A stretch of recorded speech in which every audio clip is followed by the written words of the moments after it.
Ah, merci.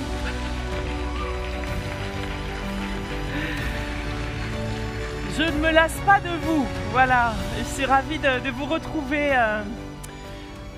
Ravie de vous retrouver pour cet après-midi où on va encore naviguer dans d'autres eaux, dans d'autres univers, même jusqu'à 17h avec Pierre Bibring. Donc, sommes-nous seuls dans l'univers?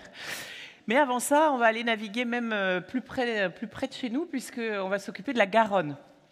Et en passant, on ira d'ailleurs traiter aussi de la question de l'identité religieuse dans une société laïque. Comment est-ce qu'on combine tout ça? Voilà, merci de votre attention, merci d'être aussi nombreux ce soir. Toujours des lycéens avec nous, qu'on a attendu un petit peu pour pouvoir commencer en entier au complet. Toujours des auditeurs en ligne.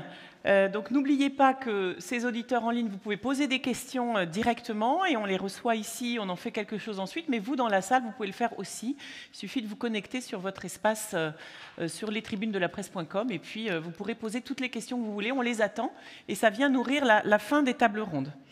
Alors Gilles Boeuf, qu'on a eu le plaisir d'entendre hier, nous disait qu'il était temps que l'humain commence à puiser son inspiration dans la nature plutôt que de l'épuiser, cette nature, et peut-être même la protéger.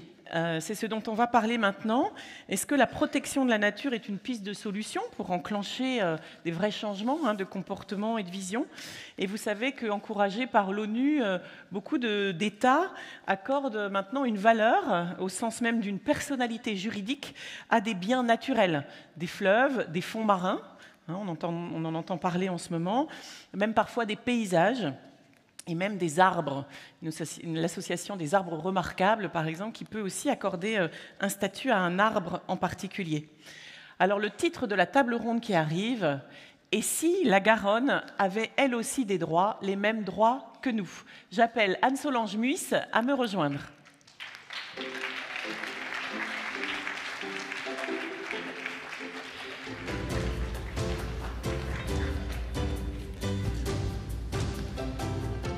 Donc je rappelle qu'Anne-Solange Muys, qui était déjà avec nous hier et qui nous fait le plaisir et l'honneur d'animer une seconde table ronde, est géographe, docteur en géographie, aussi directrice d'édition, Les Terres urbaines, et en tout cas depuis toujours passionnée d'écologie urbaine. Donc à vous de jouer, appelez vos invités, je vous retrouve un peu plus tard pour les questions. Et là, on compte sur vous. À tout à l'heure.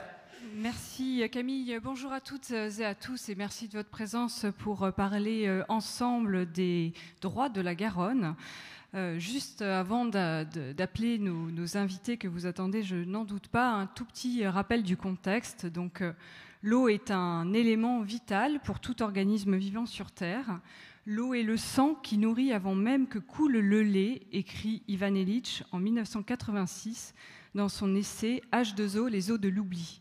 Pourtant, il a fallu attendre 2010 pour que le droit à l'eau potable et à l'assainissement soit reconnu par les Nations Unies comme un droit essentiel de l'homme.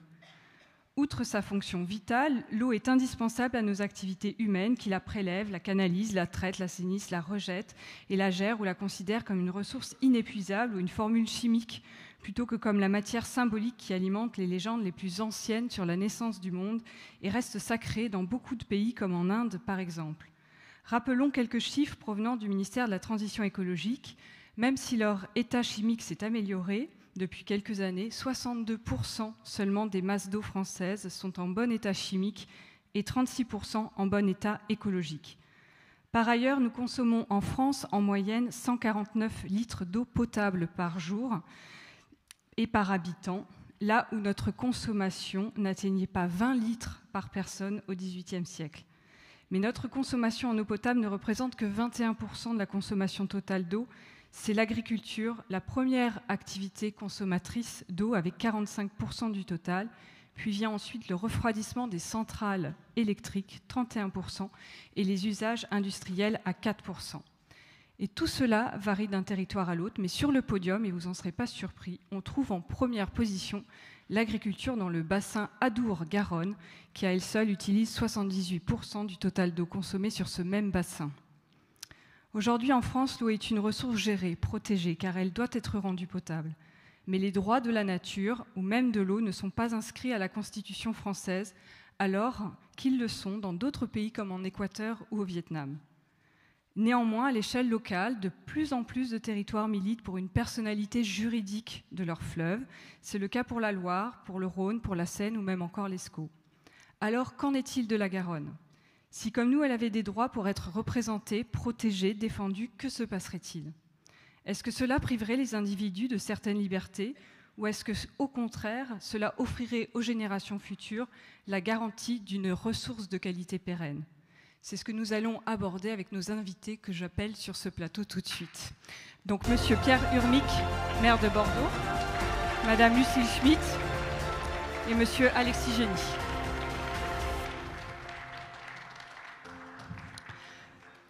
Donc, Monsieur le maire, je crois que je n'ai pas besoin de vous présenter à cette assemblée, mais toutefois, je vais quand même le faire, pour ceux qui nous suivent, notamment de plus loin. Donc, vous êtes maire de Bordeaux depuis 2020, avocat également et homme politique, membre d'Europe Écologie Les Verts. Madame Lucille Schmitt, vous êtes donc politologue, essayiste et cofondatrice de la Fabrique écologique, qui est un think tank qui regroupe une diversité de points de vue autour de l'écologie. Et Monsieur Alexis Génie, vous êtes écrivain, vous avez reçu le prix Goncourt en 2011 pour votre roman L'art français de la guerre, paru aux éditions Gallimard. Depuis, vous écrivez évidemment beaucoup de livres, dont les derniers en date, on va citer Parmi les arbres, chez Actes Sud, un très bel essai, ou encore J'aurais voulu être millionnaire, j'ai choisi d'être vagabond, sur John Muir, une biographie de John Muir, parue en 2020 chez Paulsen, et qui sort ces temps-ci en bande dessinée. Et puis cette année aussi, un livre chez Humaine Science qui s'appelle « Cette planète n'est pas très sûre ». Donc on va commencer tout de suite à rentrer dans le sujet qui nous intéresse aujourd'hui. Peut-être que tout simplement, il faut revenir, avant même de parler des droits de la Garonne, il faut revenir à notre relation en tant qu'individu à cette ressource en eau qui est finalement pas la même d'un pays à un autre et qui nous interroge ici en France. Lucille Schmitt, quelle est finalement cette relation culturelle qu'on entretient avec la ressource ?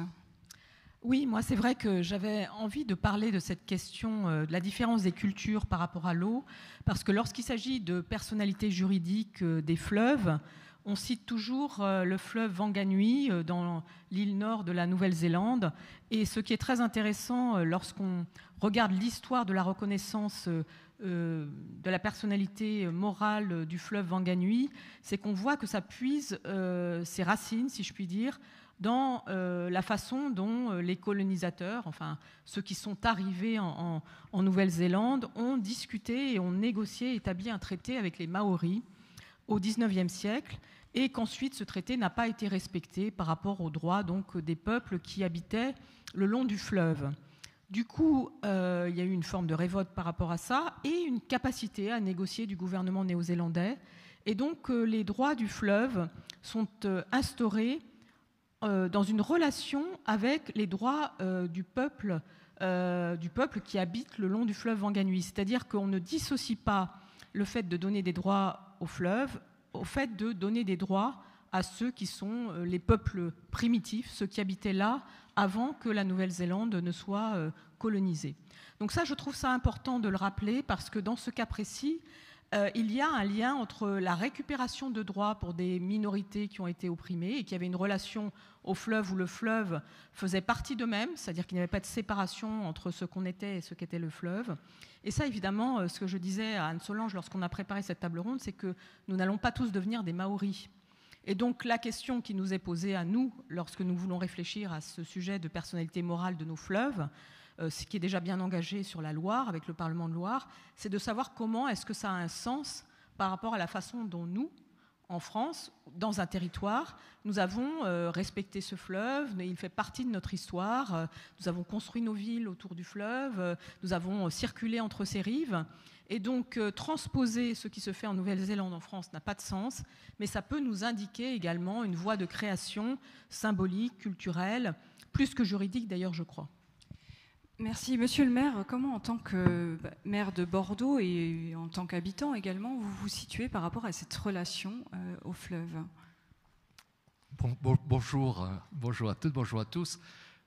J'ai envie de dire que c'est d'abord la relation de l'individu avec ce qu'on appelle un cours d'eau.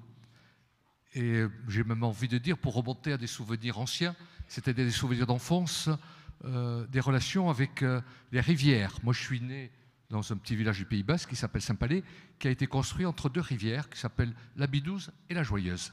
Et tous mes souvenirs d'enfance me font remonter à l'attrait que nous trouvions à ces rivières.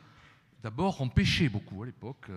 On pêchait des chipes, des goujons, des truites sur la Joyeuse. On allait se baigner l'été, il n'y avait pas de piscine municipale, dans la Bidouze. Donc c'était à la fois notre terrain de jeu, c'était aussi le fleuve nourricier.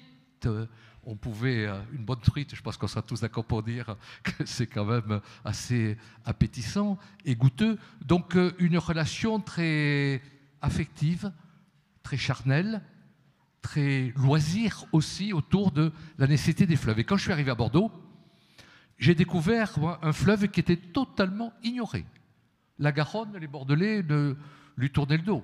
L'urbanisme récent bordelais s'était construit, j'ai envie de dire, de dos, mais voire même contre la Garonne, qui était considérée comme un mur un peu infranchissable, avec une rive gauche de la Garonne très développée et une rive droite qui était sous-développée. Et puis une Garonne qu'on ne voyait pas. Vous aviez ces immenses hangars délabrés, sombres, noirs, noircis par la pollution de l'air, et des grilles qui vous interdisaient pratiquement l'accès direct à la Garonne. Il faut reconnaître mon prédécesseur le mérite d'avoir dégagé cela et d'avoir, dans les années 2000, un peu réconcilié la ville avec son fleuve, ce qui était quand même, à mon avis, indispensable dans la mesure où c'est quand même la Garonne qui a fait Bordeaux, et pas l'inverse. J'emprunterai une phrase que j'aime citer, mais que j'emprunte à un grand historien de Bordeaux, que vous connaissez, qui s'appelle Camille Jullian, et qui dit Bordeaux est un cadeau que la Garonne a fait à la France. Est un cadeau que la Garonne a fait à la France. Et je crois que c'est vrai. C'est le fleuve, c'est la Garonne qui a fait Bordeaux. Souvent on dit que c'est l'histoire qui fait la géographie, mais parfois je crois qu'il faut dire aussi que c'est la géographie qui fait l'histoire. Et donc il faut être reconnaissant à ce qu'a apporté, ce qu'apporte la Garonne à Bordeaux. Il ne faut pas lui tourner le dos, mais au contraire, il faut la magnifier. Et c'est ce que j'essaie de faire quand l'occasion m'en est donnée. Merci. Alors, Alexis Génie, on a certains pays, notamment je pense à l'Inde, qui ont une approche presque sacrée, ou même chez les Maoris, au niveau des rives du fleuve, qui ont une approche sacrée vis-à-vis de l'eau. Donc c'est peut-être plus facile, je dirais, pour protéger cette ressource, ou en tout cas l'inscrire dans les droits de leur constitution, que nous en France, où on n'a pas du tout le même rapport à l'eau. Qu'en pensez-vous ? C'est vrai que nos fleuves et rivières sont plus là des paysages ou des lieux de vie. On ne les personnalise pas. On ne les, voilà, le Gange est quasiment une personne en Inde. Bon, en France, pas tellement. Mais c'est vrai que les fleuves urbains, j'entends M. Remy qui parlait de la Garonne et de Bordeaux. Moi, j'ai passé l'essentiel de ma vie à Lyon.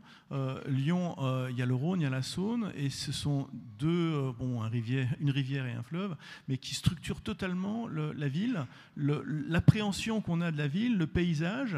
Donc, enfin, on ne peut pas imaginer Lyon sans ces deux grands tracés, ces deux grands morceaux de paysage. Et c'est très important. Et là aussi, il y a eu une reconquête de ces fleuves qui avaient été un peu à l'abandon. Bon, les bords du Rhône ont été longtemps des parkings, puis tout a été débarrassé pour faire une aire de promenade, et qui, une semaine après la fin des travaux, c'était déjà plein jour et nuit, mais dans une ambiance extrêmement bon enfant. Voilà. Alors, pour revenir un peu à votre question, il ne faut pas oublier aussi que ces fleuves, on les voit par petits morceaux. C'est-à-dire qu'en effet, bon, que ce soit à Lyon, que ce soit à Bordeaux, on voit ce qui est là, mais le fleuve, c'est autre chose. Le fleuve, c'est grand. Le fleuve, c'est une entité globale. Le fleuve ne peut pas être séparé de son bassin versant total, c'est-à-dire en fait toute la zone très très large qui est drainée par le fleuve, parce que si on fait quelque chose quelque part dans ce bassin versant, ça va avoir des conséquences en aval. Donc, il faut vraiment penser le fleuve comme un ensemble, un vaste ensemble. La Garonne, ça correspond finalement à cette grande aire Pyrénées, bordure du Massif central, etc. Et on ne peut pas isoler un morceau. On peut isoler un paysage et prendre plaisir à ce paysage. Mais si on veut penser le fleuve, il faut penser le fleuve, ses affluents, les nappes phréatiques, tout. Et c'est ça qui manque peut-être un peu, en effet, dans notre esprit. Autant les Maoris ou les Indiens conçoivent le fleuve comme une entité unique, nous, on aurait plutôt tendance à le concevoir par petits morceaux plus ou moins jolis, plus ou moins pollués, plus ou moins exploités, etc. Je pense que pour arriver à atteindre cette personnalité du fleuve, il faut le penser en entier. Il faut penser dans toute son étendue et dans tous ses états. Les nappes phréatiques qu'on ne voit pas, qu'on ne voit jamais, font partie du fleuve. Oui, c'est vrai, c'est bien de le rappeler, mais effectivement, on a une approche en France assez paysagère et dans nos protections de l'environnement en règle générale aussi. Mais si la Garonne était une personnalité juridique, ne serait-elle pas quand même mieux défendue, y compris au niveau des populations qui en sont riveraines? Monsieur le maire, en tant qu'avocat, quel est votre point de vue? Peut-être que vous pourriez aussi préciser ou nous préciser ce qu'on pourrait entendre par personnalité juridique d'un cours d'eau, d'un fleuve et de la Garonne ici. Je pense d'abord que la question de la reconnaissance de la personnalité juridique des fleuves est une question fondamentale et passionnante. Et que cette absence de reconnaissance, à mon avis, est un véritable drame juridique. On a la chance d'avoir à Bordeaux des jurés, je ne sais pas si il y a un professeur de droit, je ne sais pas s'il est dans l'Assemblée, qui s'appelle Alessandro Sabalza, qui est très engagé autour de cette notion de reconnaissance juridique du fleuve. J'ai également dans mon équipe municipale un élu qui s'appelle Maxime Guettière, je pense qu'il est là, qui depuis le début du mandat, et je le soupçonne même d'être venu participer à notre aventure municipale avec cette idée fondamentale en tête de dire il faut sauver la Garonne et la seule façon de sauver la Garonne, ça sera de lui donner la personnalité juridique qu'elle mérite. Moi, j'y suis d'autant plus sensibilisé. Vous faisiez référence à ma profession d'avocat, à laquelle je suis très attaché, mais pendant des années, j'ai plaidé pour des associations environnementales et notamment contre la prolifération des gravières sur la Garonne. Je crois que Noël Mamère est dans l'assistance. Je pense qu'il s'en souvient fort bien. C'est un combat qu'on a mené sur le plan politique, mais moi sur le plan juridique, pour attaquer toutes les décisions de gravières sur notre fleuve qui ont littéralement pillé le lit de la Garonne. Et à l'époque, ce n'était pas la mode. C'était l'époque des autoroutes, des LGV, où on avait besoin de graves pour réaliser ces infrastructures. Et donc, on trouvait tout à fait naturel d'aller les chercher. À l'époque, le respect étonnant de principe de proximité, on allait les chercher le moins loin possible. Donc, la Garonne a fourni énormément de graves à l'époque de construction notamment de nos autoroutes, et puis également dans le secteur du BTP. Donc, littéralement pillé. Je me souviens qu'en tant qu'avocat, ce qui me manquait comme outil juridique, précisément, c'était la reconnaissance d'une Garonne qui pouvait se défendre. Moi, je ne suis qu'un auxiliaire de justice. Les associations qui me confiaient ce mandat n'étaient que des représentants ad hoc, dirais-je. Donc, c'était la Garonne qu'il fallait défendre en tant que telle. Et quand je dis la Garonne, j'ai même envie d'emprunter à Michel Serres son expression. Michel Serres dit il ne faut pas parler de la Garonne, il faut parler de Garonne. Il faut supprimer le là. C'est un nom, Garonne. Et donc, ce qu'il faut protéger, c'est Garonne en tant que telle, en tant que personne, et donc en tant que personnalité juridique, qui est capable de faire valoir ses droits en tant que telle. Et un dernier mot sur la question. Vous savez, souvent, je pense à certaines ZAD, comme la ZAD Notre-Dame-des-Landes, où ceux qui se mobilisaient contre le projet d'aéroport disaient finalement nous sommes la nature qui se défend. Nous sommes la nature qui se défend. Mais l'idéal, ça serait que la nature se défende toute seule. Et que la nature se défende en tant que telle. Et pour ça, il faut appeler les choses par leur nom. Il faut appeler les fleuves par leur nom. Il faut dire Garonne. Et il faut donner à Garonne la personnalité juridique pour qu'elle puisse rester en justice et se défendre de par elle-même. Je pense que le degré de protection serait bien plus important que celui qu'elle a aujourd'hui. Alors, je pense qu'on va en reparler plus tard, parce qu'on va comparer avec la Loire, qui est plus avancée que nous. Mais voilà, c'est un combat que l'on mène. Alors, moi, en tant que maire, c'est un combat que je mène, je le disais, à travers un élu municipal très mobilisé, Maxime Guéquet, mais aussi à travers des relations privilégiées avec l'université bordelaise, la fac de droit, à travers le professeur Sabalsa, qui est très, très préoccupé par ce statut juridique des fleuves. Et je terminerai en disant, j'ai rencontré Éric Orsena il n'y a pas longtemps, qui venait dédicacer son livre à Bordeaux et qui milite aussi à son niveau de façon très véhémente pour cette reconnaissance juridique des fleuves et notamment de Garonne. Je pense que c'est un combat tout à fait salutaire pour la protection de ces écosystèmes irremplaçables que sont nos fleuves. Merci. Lucille Schmitt, cela me fait penser aussi à la question, on rejoindrait peut-être la question des écocides qui aussi ont fait beaucoup débat dans la société récemment. Est-ce que vous pourriez aussi préciser un peu cette évolution autour de la protection de la nature dans la juridiction ? Oui, ce qui est important dans ce terme d'écocide, c'est qu'on associe l'idée, évidemment, c'est forgé sur l'analogie avec génocide, on associe dans l'écocide l'idée qu'on extermine la nature et qu'on extermine les populations qui vivent dans cette nature. Donc il y a, en quelque sorte, l'écosystème prend sa place dans le droit.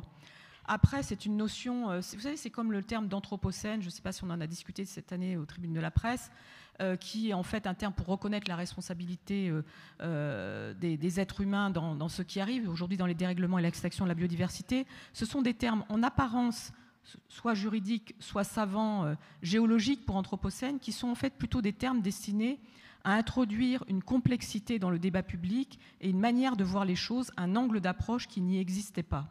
Je pense que pour bien comprendre l'utilité de l'écocide, il faut se pencher sur ce que sont nos institutions et rappeler que dans notre Constitution, la pensée de la nature n'existe pas. Certes, la Charte de l'environnement a été ajoutée en 2004, mais d'abord elle a été ajoutée, et ensuite lorsqu'il s'est agi par exemple de modifier la Constitution pour mettre dans son article 1 la reconnaissance des limites planétaires et la question de la lutte contre l'extinction de la biodiversité, au Sénat, la majorité sénatoriale et le président du Sénat, Gérard Larcher, a dit oui, mais dans la mesure où ça ne contrecarrerait pas la liberté d'entreprendre. Donc on voit bien combien aujourd'hui, dans nos institutions, un certain nombre de concepts, de notions qui sont contraires aux limites planétaires et à l'idée de lutter contre l'extinction de la biodiversité sont installés et font partie d'un débat sans cesse vicié, me semble-t-il, perverti, sur liberté et contrainte, comme si la question des limites planétaires n'était pas un cadre dans lequel doivent s'exercer les libertés et les contraintes.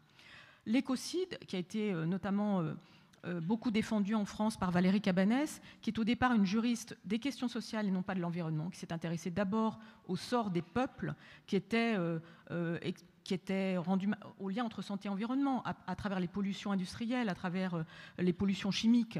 Elle a fait le lien entre la nature et ces questions de santé et d'environnement, et donc elle a défendu cette idée. La difficulté sur le plan juridique, c'est que dans l'écocide, il y aurait l'idée de poser le crime sans intentionnalité, parce que les entreprises pourraient créer ces crimes sans avoir eu l'intention de le faire, sans avoir eu la connaissance de cause. Donc ça crée des débats juridiques très importants, et notamment avec d'autres, comme un autre spécialiste, Laurent Néret, qui lui défend l'idée que l'intentionnalité doit être d'une manière ou d'une autre installée, prouvée. Mais je pense que ce qui est essentiel, c'est comment, à partir d'un terme qui semble juridique, quelque chose se passe autour de la façon dont notre projet de société doit aujourd'hui s'enrichir d'autres angles d'approche, d'une manière de faire bouger les lignes et de donner, en donnant une place à la nature, de donner une place à ceux qui restent silencieux. La question du silence de la nature et la façon dont Pierre Urmic disait que la nature ne peut pas se défendre, il n'y a pas que la nature qui ne puisse pas se défendre, il y a aussi tous ceux qui sont silencieux, qui n'ont pas voix à la parole, qui n'ont pas les moyens d'aller en justice. Et je crois que cette question de faire apparaître ce qui est invisible, de donner la parole à ceux qui sont silencieux, ça fait partie d'une manière extrêmement forte des combats écologiques. Juste un petit mot peut-être, parce que je vois que vous empoignez votre micro, il faut que je me taise. Mais ce que je voulais dire, c'est qu'il ne faut pas non plus ignorer qu'entre l'usage du fleuve que nous en faisons, économique, social, ou pour se baigner, etc., et la façon dont le fleuve peut être préservé, il peut y avoir des contradictions, des lignes de tension. Et le droit peut être une manière aussi de dire cette question de comment est-ce qu'on harmonie, comment est-ce qu'on fait coexister préservation et transformation, Ils sont deux forces à l'œuvre lorsqu'il s'agit de transition écologique. Alexis Génie, quel est votre point de vue, vous, sur la personnalité juridique d'un fleuve ?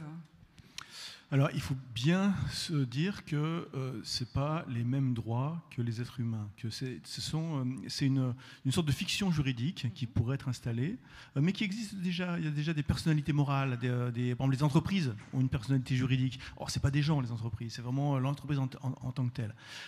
Alors, je vais vous raconter le début du concept. C'est dans les années 70, aux États-Unis, en Californie, il y a Walt Disney qui veut créer une sorte de grand complexe touristique dans la Sierra Nevada avec du ski et tout ça. Ça nécessite de raser une forêt de séquoias. Le Sierra Club, qui est un club, une sorte d'association écologiste qui date de plus d'un siècle, qui a pour but de protéger la Sierra Nevada, enfin de faire connaître et de protéger, porte plainte pour destruction de la forêt. Et la plainte n'aboutit pas, parce que le tribunal répond, ben non, vous ne possédez pas la forêt, vous n'êtes donc pas victime de ce préjudice, donc vous ne pouvez pas porter plainte. Et donc, la Sierra Nevada, ou la forêt de séquoia, ne pouvait pas être protégée juridiquement, puisque elle-même ne pouvait pas porter plainte. Le séquoia ne pouvait pas rentrer dans le tribunal. Donc, l'idée d'une personnalité juridique, c'est ça. Si la forêt de séquoia, ou si la Sierra Nevada avait eu une personnalité juridique, elle aurait pu porter plainte à ce titre-là, et donc être défendue. Donc c'est pour ça qu'on a envie de créer ces personnalités juridiques. C'est-à-dire que la personnalité juridique de la Garonne pourrait être utilisée pour se battre contre les gravières, par exemple, dont vous donniez l'exemple. Et ça, c'est quelque chose qui est très important. Alors bien sûr, la Garonne, ou n'importe quel fleuve, ne parle pas tout seul. Il faut qu'il y ait des gens qui fassent l'interface. Alors par exemple, dans le fleuve Wanganui, là, le fleuve des Maoris en Nouvelle-Zélande, il y a des gardiens du fleuve. Il y a deux gardiens du fleuve. Un qui fait partie du peuple maori et un qui fait partie du gouvernement néo-zélandais. Et ceux-là surveillent le fleuve, récoltent les plaintes qu'il peut y avoir contre des atteintes faites au fleuve. Et après, là, ils peuvent en faire appel à la justice en disant cette personnalité du fleuve a été atteinte et donc il faut faire quelque chose. Et voilà, c'est quelque chose d'extrêmement utile. C'est un outil très utile parce que ça permet de porter plainte contre une atteinte faite au fleuve, mais ça pourrait être à l'espèce, ça pourrait être à la forêt, ça pourrait être à toutes sortes de choses, ça pourrait être à la Méditerranée, ça pourrait être... Voilà. Et quand il y a actuellement des dévastations sur des milieux naturels qui sont liés à l'industrie essentiellement, à l'aménagement, tout ça, pour l'instant, on considère que l'environnement qui est abîmé n'est qu'une ressource. C'est tout. Et il n'y a absolument aucune pensée pour l'instant juridique qui permet de dire que non, attention, c'est quelque chose qui existe, qui est un bien commun et qu'il faut défendre, il faut en prendre soin. Ça, pour l'instant, ce n'est pas possible. Et donc, la personnalité juridique, c'est un outil qui permettra de prendre soin des entités naturelles. Bien sûr, il faut des traducteurs. Il faut des gens qui soient là pour faire le lien entre le tribunal et puis la forêt ou le fleuve. Voilà. On reviendra d'ailleurs sur cette histoire de personnification du fleuve, je pense, juste après. Mais je constate que vous êtes tous les trois d'accord sur le fait qu'il faut des droits pour le fleuve. Néanmoins, en 2020, à l'issue de la Convention citoyenne pour le climat, les 150 participants avaient demandé à ce que le préambule de la Constitution soit revu en plaçant l'environnement en premier. Et Emmanuel Macron, dans son discours de clôture, a précisé qu'il ne souhaitait pas mettre un droit de la nature au-dessus des droits humains, car cela risquait de bouleverser les libertés publiques et nos règles démocratiques. Et la question que je souhaitais vous poser, Lucille Schmitt, c'est qu'est-ce que vous en pensez? Est-ce que donner des droits à la nature, et ici donc à un cours d'eau, risque finalement de priver l'individu de ses libertés? Je ne le pense pas, mais je pense qu'aujourd'hui, on a besoin d'avoir sans doute des vrais débats sur ce que signifie le droit de la nature. Et je pense à ça parce que hier, j'étais à un débat sur les questions de genre, dans l'écologie, etc. Et j'ai eu l'impression que c'était une sorte de convention citoyenne. Les citoyens avaient besoin d'une certaine forme d'élaboration par rapport à des choses sur lesquelles ça fait bien longtemps qu'on n'a pas discuté.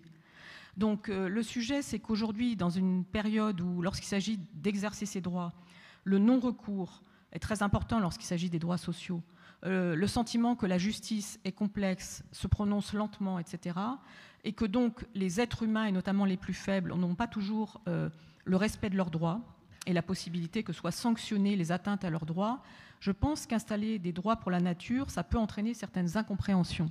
Je n'approuve pas ce qu'a dit à ce moment-là Emmanuel Macron dans un raccourci un peu saisissant et à mon avis voilà, trop court, trop raccourci trop court. Mais en tout cas, je pense que cette question d'élaborer pour expliquer pourquoi nature, droit de la nature et droit des êtres humains sont complémentaires, c'est essentiel. Je vais peut-être donner un petit exemple. Vous trouverez, ces derniers jours, ont été écrits des articles assez intéressants sur un fleuve qui, en Colombie, a la personnalité morale, qui s'appelle le fleuve Atrato. C'était le plus grand fleuve de Colombie et il est extrêmement pollué. Il est à la fois magnifique et extrêmement pollué, ce qui est le cas aussi du Gange et de la Yamuna en Inde, et notamment parce qu'il y a de l'extraction. Il y a beaucoup d'or sur certaines de ces rives, il y a des usines, et puis il y a l'habitude de rejeter les déchets. Et donc il a eu la personnalité morale, je crois, en 2016, et depuis, le niveau de pollution n'a cessé d'augmenter. Pour une raison très simple, c'est qu'en Colombie, il reste à construire un état de droit, et la capacité à faire respecter les droits du fleuve, mais aussi, et surtout, si je puis dire, le droit de ceux qui habitent le long des rives du fleuve. Et ce que raconte, ce que j'ai lu, les articles que j'ai lus, disent très clairement que le fleuve, l'état de pollution du fleuve n'a jamais été aussi élevé et les droits des populations riveraines n'ont jamais été aussi bas. Donc l'enjeu, c'est évidemment cette question de comment est-ce qu'on construit une justice pour tous, accessible à tous, et que l'état de droit soit respecté par rapport à, dans ces pays du Sud, la corruption des institutions, la question de l'exploitation illégale de l'or, etc. Nous sommes dans un pays où nous avons la chance d'avoir un état de droit, et en ce sens, je pense qu'on pourrait prendre ce risque d'installer les droits de la nature, mais encore faudrait-il réfléchir à la façon dont les droits des êtres humains, de tous ceux qui habitent en France, sont également respectés. Oui, c'est très juste. Alors, monsieur le maire, vous avez ici un projet qui s'appelle Regard, qui aide à lutter contre les micropolluants au niveau de la Garonne. Et nous gardons en tête l'étude Plastigard, lancée en 2021 par une équipe de scientifiques toulousains pour mesurer la pollution des microplastiques dans la Garonne et évaluer ses conséquences sur la faune aquatique. On sait qu'en France, 80% des micropolluants sont liés à nos usages domestiques, donc les médicaments, les plastifiants, les solvants, les détergents, etc. Et du coup, si on imagine que la Garonne a des droits, est-ce qu'il ne faudrait pas, du coup, dans le principe pollueur-payeur que nous avons aussi dans notre loi, que l'usager qui pollue le fleuve en soit le payeur, enfin, on paye cette pollution? Mais c'est évident, il faut étendre le principe pollueur-payeur à toutes les sphères de la société, et que tout pollueur, sans graduation, de grand pollueur au petit pollueur, il faut que chacun soit à même de répondre ou d'assumer la responsabilité de ses actes. Mais j'aimerais également revenir, si vous le permettez, sur votre question précédente, qui est, à mon avis, fondamentale sur le plan juridique, philosophique et sociétal. Je pense que le président Macron commet une erreur due à peut-être une vision un peu archaïque de ce qu'est la société. Il ne faut pas opposer les droits entre eux. Il ne faut pas opposer les droits de l'homme aux droits de la nature. Nous sommes la nature. Je faisais tout à l'heure référence au slogan Zadi, nous sommes la nature qui se défend, mais l'homme fait partie de la nature. La planète peut vivre sans les hommes ne peuvent pas vivre sans la nature. Nous avons besoin de la nature et nous avons besoin de trouver des outils qui n'existent pas à l'heure actuelle pour que la nature puisse plus sérieusement se défendre. Et vous faisiez allusion tout à l'heure à la personnalité juridique des sociétés, mais c'est vrai qu'on a réussi à trouver une construction juridique pour permettre à des entités aussi impersonnelles que sont les sociétés commerciales, on leur a donné la personnalité morale et la personnalité juridique. Pourquoi n'arriverions-nous pas à faire la même chose pour la nature qui fait partie, je le disais, de notre écosystème et puis de notre respiration? Et donc je pense qu'il faut vraiment que l'on trouve, et à cet égard, les travaux de la Convention citoyenne étaient assez en avance, et je regrette le mépris Oh non, j'emploie des mots forts à dessein. Le mépris qui a été opposé à une pensée qui était assez, à mon avis, prospective sur ce sujet-là. Donc, si nous n'arrivons pas à nous doter d'outils juridiques efficaces, incontestablement, la nature continuera à dépérir comme elle le fait aujourd'hui. Donc je pense que chacun doit un peu peut-être balayer devant sa porte et faire en sorte que l'on puisse enfin avancer sur cette question fondamentale. Je m'adresse naturellement au sommet de l'État qui est au premier chef concerné. En même temps, on a des activités anthropiques, des activités économiques, des activités industrielles qui nécessitent une proximité avec le fleuve, qui ne sont pas faciles à envisager par rapport aux droits de la nature. Alexis Génie, pensez-vous que justement ces droits s'opposent finalement à ces droits humains ou à ces libertés individuelles ? Oui, bien sûr, ça s'oppose. Mais enfin, c'est très bien comme ça. Quand Lucille dit que la conclusion de Macron, c'est un raccourci un peu court, je trouve qu'elle est extrêmement bienveillante vis-à-vis de notre cher président. Pour moi, c'est entre l'embrouille et l'arnaque. C'est-à-dire que malgré son air juvénile, ce président, c'est vraiment l'émanation du monde ancien. Et pour lui, c'est la liberté d'entreprendre, la liberté individuelle, etc. On ne peut plus continuer comme ça. Donc, donner une personnalité juridique à des entités naturelles, ce n'est pas s'opposer aux droits humains. C'est simplement prendre soin de ce qui nous accueille, de cette nature, comme vous disiez, M. Hermich, dont on ne peut pas se passer. Bon, et c'est pas parce que un fleuve portera plainte contre l'industriel que l'industrie devra fermer ses portes et envoyer ses employés au chômage, parce qu'il va y avoir un tribunal. Et un tribunal, c'est une négociation. C'est-à-dire qu'il y aura justement pesage scrupuleux des intérêts humains, des intérêts naturels, et on prendra une décision en fonction de ça.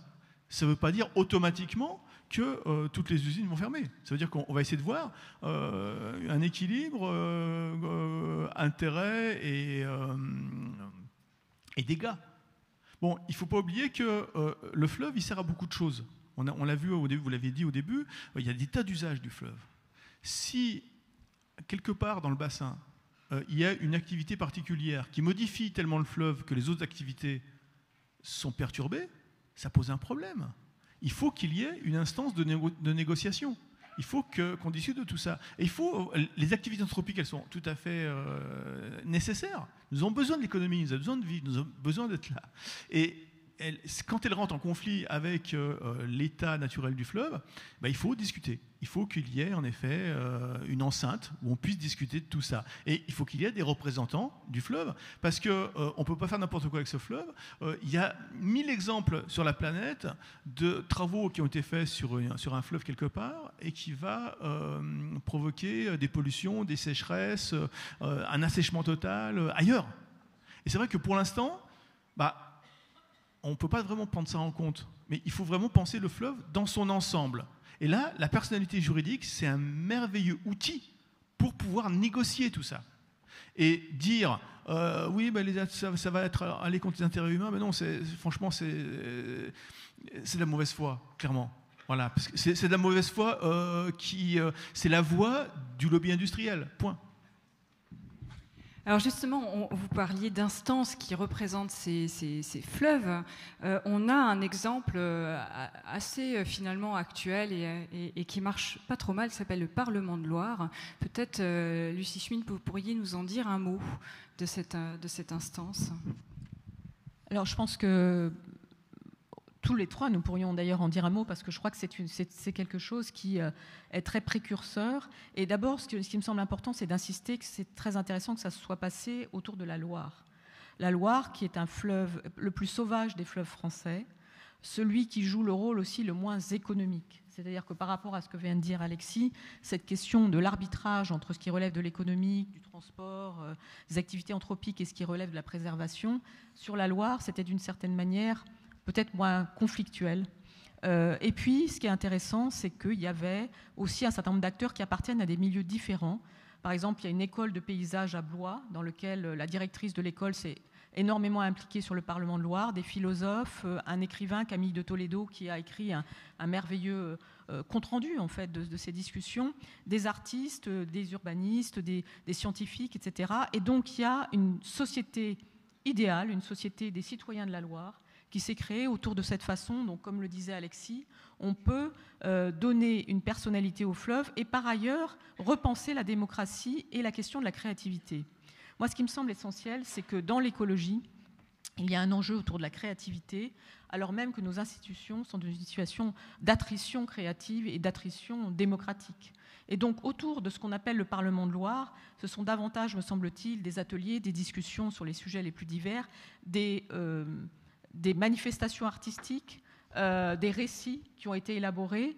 Et donc, c'est peut-être, comme disait Pierre Hormic quand il parlait de Garonne, c'est sans doute la capacité à dire Loire, c'est-à-dire à dire, au fond, voilà, maintenant, nous sommes autour de Loire, et autour de Loire, nous allons redevenir nous-mêmes. Ça n'a pas une opérationnalité.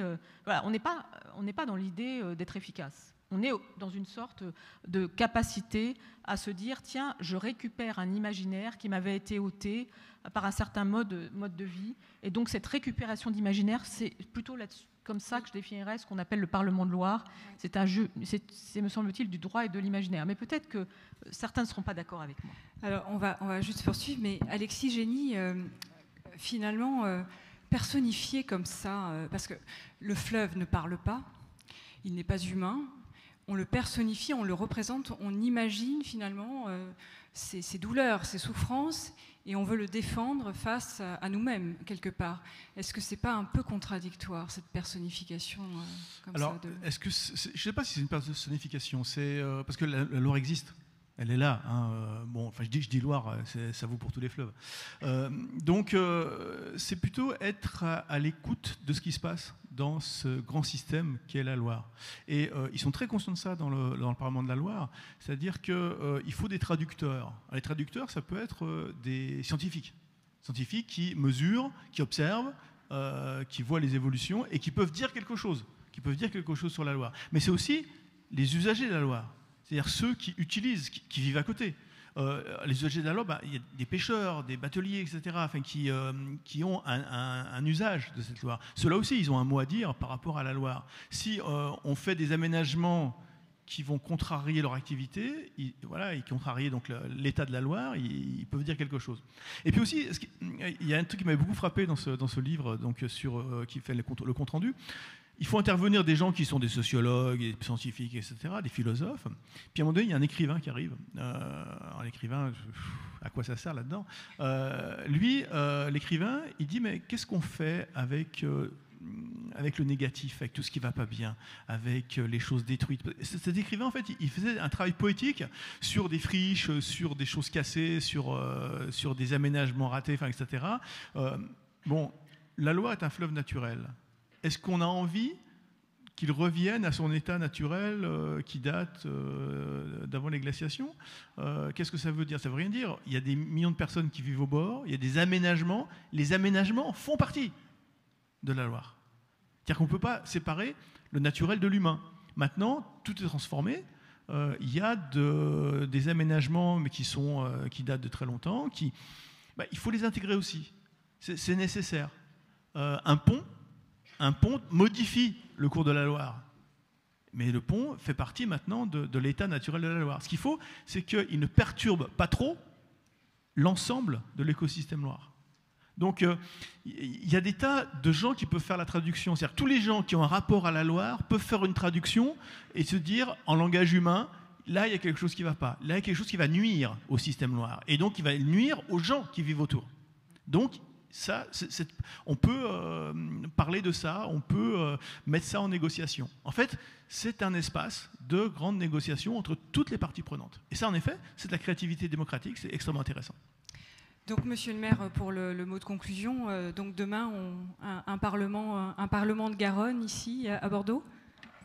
Pourquoi pas ? Vous avez devant vous un maire qui est jaloux de ce qui s'est fait sur la Loire. Je pense qu'ils ont un temps d'avance sur nous. Je pense qu'ils ont eu des associations extrêmement motivées, mobilisées. Je pense par exemple à Loire Vivante, qui se sont battues depuis des années pour cette reconnaissance juridique. Et pour ce Parlement, moi je ne demanderais pas mieux que nous puissions avoir un tel outil à Bordeaux. On y travaille, on y viendra avec, je le regrette, je m'en excuse presque, un temps de décalage sur Nantes, mais peut-être que nous aurons sur la Loire, nous aurons sur Loire, nous aurons aussi peut-être des ambitions nouvelles. Nous avons aussi pour projet de former ici des gardiens du fleuve sur chaque bassin versant pour pouvoir faire en sorte qu'ils intègrent les commissions locales de l'eau, parce qu'il faut, je pense, au maximum donner la transversalité à ce type de projet. Et si j'ai encore 2 minutes, je dirais que ce n'est pas qu'un débat juridique que nous avons aujourd'hui, et vous l'avez un peu dit, c'est aussi un débat culturel. Je pense que la défense des fleuves, c'est aussi un objet culturel. Je prendrai un exemple précis.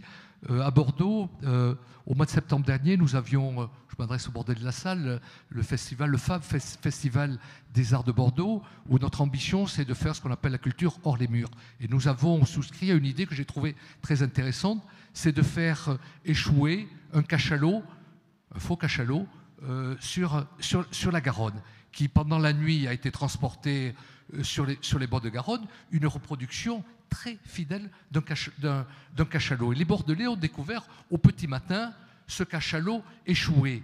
Et l'idée que nous faisions passer à l'occasion de cet événement artistique, c'est que le cachalot venait porter plainte. Il venait porter plainte contre les pollueurs, mais même si ce n'est pas dit comme ça, j'ai envie de rajouter aussi contre les politiques, un peu complices aussi de laxisme dans la façon dont le fleuve avait été pollué et dont avait entraîné l'extinction de certaines espèces animales. Donc, ce que je veux dire par là, c'est que le combat, il est juridique, il est politique, il est aussi culturel. Et je pense que le Parlement du fleuve, c'est une belle occasion. En plus, j'ajouterais, c'est un bel hommage à Bruno Latour, hein, qui nous a quittés et qui était très attaché à ces notions-là.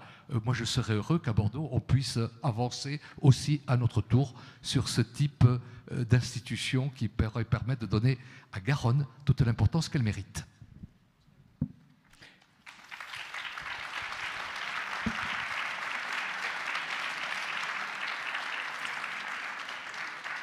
Et j'ajoute qu'avec le fameux cachalot, il y avait même l'odeur. Oui, j'ai oublié, il y avait l'odeur. Voilà, qui fait que tous les sens étaient sensibilisés. Des poissons pourris à l'intérieur de la structure, des poissons pourris. Donc ça sentait vraiment le cachalot échoué sur les bords de Garonne. Merci de l'avoir précisé, c'était très bien. Donc une vraie opération de sensibilisation au sens propre du terme. Tous les sens étaient convoqués dans l'expérience. Voilà.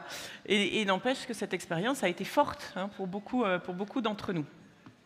Alors des questions, mais qui rejoignent un peu déjà des sujets que vous avez abordés, notamment justement quand un cachalot ne peut pas encore porter plainte pour lui-même, ou quand un arbre ou un bout de forêt ne peut pas encore porter plainte pour lui-même. Question de citoyen qui se vit à part entière, faisant partie du vivant lui-même. Et bien du coup, est-ce qu'un citoyen aujourd'hui a un moyen juridique de porter plainte pour le compte?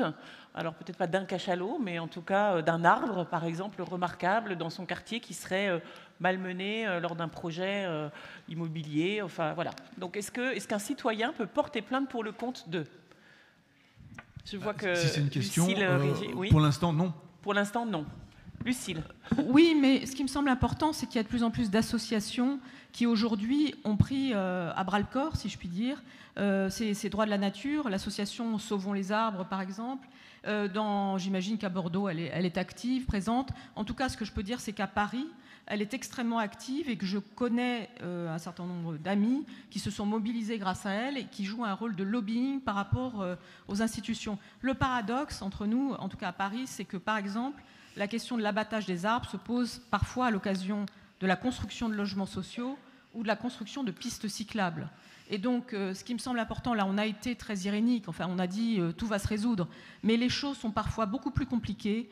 Et lorsqu'il s'agit, par exemple, de l'abattage d'arbres centenaires pour des pistes cyclables, ça, on peut imaginer que... Mais lorsqu'il s'agit de logements sociaux, c'est parfois plus difficile. Et puis, je voulais aussi rappeler qu'il y a une ONG, par exemple, Sea Shepherd, créée par Paul Watson, qui s'attache spécialement à cette question de la défense des cétacés. Et que voilà, ils sont très actifs et c'est une association qui n'est certainement pas peut pas être accusée d'être molle. Et juste peut-être vous pourriez aussi préciser parce que il y avait cette histoire de préjudice écologique pur, c'est-à-dire que l'ERICA a fait quand même jurisprudence. Peut-être que vous pourriez en dire un mot. Peut-être que c'est plutôt Pierre Urmic qui pourrait en dire un mot comme juriste. Et puis on peut aussi parler des procès climatiques, mais je vous laisse, monsieur le maire. D'abord, merci d'avoir rappelé, Lucille Schmitt, les injonctions contradictoires auxquelles les élus sont confrontés. Nous, à Bordeaux, nous avons décrété en début de mandat le zéro artificialisation des sols. Nous y sommes très attachés. Mais parfois, effectivement, on se retrouve confronté à une piste cyclable qui arrive devant un arbre. Est-ce qu'il faut contourner l'arbre? Ce sont vraiment des questions qui sont parfois difficiles à résoudre. Donc c'est ce que j'appelle des injonctions contradictoires au nom toujours de la protection de la planète. Donc c'est un peu compliqué. Après, pour revenir plus directement à votre question, ce qui est important en droit français, c'est la notion de préjudice direct. Vous pouvez engager une procédure si en tant qu'individu, vous êtes victime d'un préjudice direct d'une infraction. Si ce n'est pas le cas, on dit nul ne peut être par procureur, vous n'êtes pas autorisé à représenter la société, les intérêts de la société, à vous tout seul. Ceci dit, heureusement, nous avons dans notre pays un tissu associatif extrêmement vivant. Je pense qu'on est un des pays dans lesquels il y a le plus d'associations, notamment beaucoup d'associations environnementales qui ont dans leur objet social la défense de la nature, avec même des spécificités plus précises et auxquelles les citoyens peuvent s'adresser lorsqu'ils remarquent une atteinte grave et irréversible à leur milieu et à leur environnement. Donc il y a quelques outils juridiques qui existent actuellement et donc il faut s'en servir. Et profite de l'occasion pour remercier toutes les associations environnementales qui sont très engagées sur ce terrain-là. Heureusement que nous les avons. Oui, j'avais été bref au départ, j'avais dit que pour l'instant donc non, je continue à dire pour l'instant non, c'est-à-dire que ce dont il était question là, c'est soit du lobbying, soit quelque chose d'un petit peu indirect par des associations, soit de l'activisme, Sea Shepherd, etc. Mais vraiment, juridiquement, purement juridiquement pour porter plainte parce que l'arbre va être abattu, non, pour l'instant on ne peut pas. Et, alors c'est pour ça que les personnalités juridiques sont intéressantes, parce que ça permettrait directement, parce qu'autrement là on contourne un peu quand on essaye de négocier, on essaye d'être un peu violent, mais pour l'instant, il n'y a pas véritablement de lieu. Et par rapport les arbres et les logements sociaux, donc les oppositions, les paradoxes, ça se discute. Il faut qu'il y ait quelque part un endroit où les choses puissent être discutées et décidées. Voilà, oui, il y avait une question autour de doter la nature d'une personnalité juridique, c'est donc la seule façon de la rendre défendable. Sinon, pour l'instant, en théorie, elle ne l'est pas. Alors oui, il y a les lobbies. Peut-être un petit mot pour je sais pas, traduire les grandes tendances, puisqu'on voit des belles victoires, par exemple sur les fonds marins. On voit bien là aussi les mouvements contradictoires entre certaines victoires qui vont mieux protéger les fonds marins, et donc tout l'écosystème thalassotrophe, si vous voulez apprendre un mot, voilà, de l'eau salée, donc thalassotrophe, ou bien, mais aussi les lobbies d'offshore, gaziers, etc., en Afrique du Sud en ce moment, qui continuent. Voilà. Donc, est-ce qu'il y a une vision de votre part à partager sur les grandes tendances? Est-ce que... Moi, je pense que la guerre en Ukraine joue un rôle extrêmement négatif, délétère sur les enjeux environnementaux. Un certain nombre de chercheurs ont parlé d'écologie de guerre pour dire qu'aujourd'hui, d'une certaine manière, le dévoilement des enjeux écologiques se produisait grâce à la guerre. Moi, je pense que ça produit surtout de la résistance du côté d'un certain nombre de lobbies. Je trouve ça très frappant qu'à la COP27, le niveau d'ambition n'ait pas pu être élevé en ce qui concerne les contributions nationales des États. J'étais assez frappée qu'au début de la guerre, il ait fallu pratiquement se prosterner face à l'Arabie saoudite, dont je rappelle qu'elle a été un des pays qui voulait faire capoter l'accord de Paris. Donc je pense qu'on est dans une situation où, en tout cas sur les enjeux climatiques, les choses ne vont pas très bien. Avec, on peut dire aussi, le fait qu'il y a en même temps un principe de réalité, que ça entraîne aussi le dévoilement des rapports de force, et ça c'est important. Il y a d'autres évolutions qui sont positives. Est-ce que c'est des grandes tendances? Je n'en sais rien. Sur la question des océans, par exemple, parce que quand on dit protection de la nature ou droit de la nature, il faut savoir, on protège, un fleuve peut avoir une personnalité morale, c'est pas la personnalité morale de la nature. Et les océans, la question des océans est, me semble-t-il, un sujet particulièrement douloureux, graves, etc., sur lesquels on constate certaines prises de conscience. Moi, j'avais été très marquée, je travaillais à la Fondation de l'écologie politique à l'époque. En 2014, au moment du Vendée Globe, je trouvais que, franchement, les navigateurs ne parlaient pas du tout d'écologie. Il m'a semblé que cette année, ils en parlaient beaucoup. Et à l'époque, le seul qui en parlait en 2014, c'était un Konrad Coleman, qui était un Néo-Zélandais. Alors, je ne sais pas si j'y vois aucune... Mais en tout cas, il y avait quelque chose autour du culturel, comme vous disiez, monsieur le maire. Donc, il y a des choses qui se passent, mais ça vient rarement, me semble-t-il, trop rarement des institutions. Bon, on arrive. Vous vouliez dire un petit mot pour, non pas pour conclure, peut-être pour ouvrir, comme disait un de nos invités je verrais hier. les choses plutôt en effet d'un côté sombre. C'est vrai que la guerre en Ukraine change des tas de choses. La transition écologique a reculé quand même pendant ce moment-là. Mais je crois que Lucille a dit le mot qu'il fallait, c'est rapport de force. C'est une question de rapport de force. Il y a vraiment une lutte entre une volonté de protection et une volonté on va dire d'exploitation d'activités humaines. Et que là, pour l'instant, c'est plutôt du côté des activités anthropiques que pense la balance. Merci à vous trois. Pardon, on est au bout. Vous vouliez ajouter un petit mot ?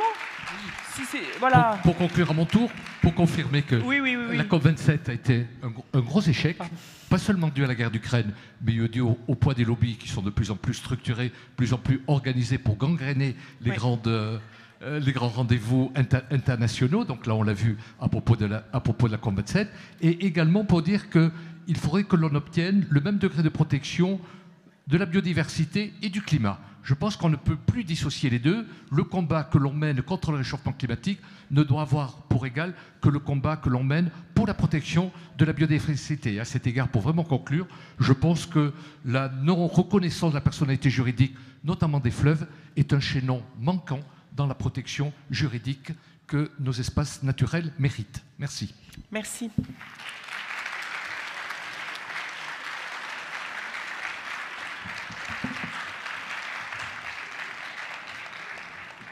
Merci de vos contributions.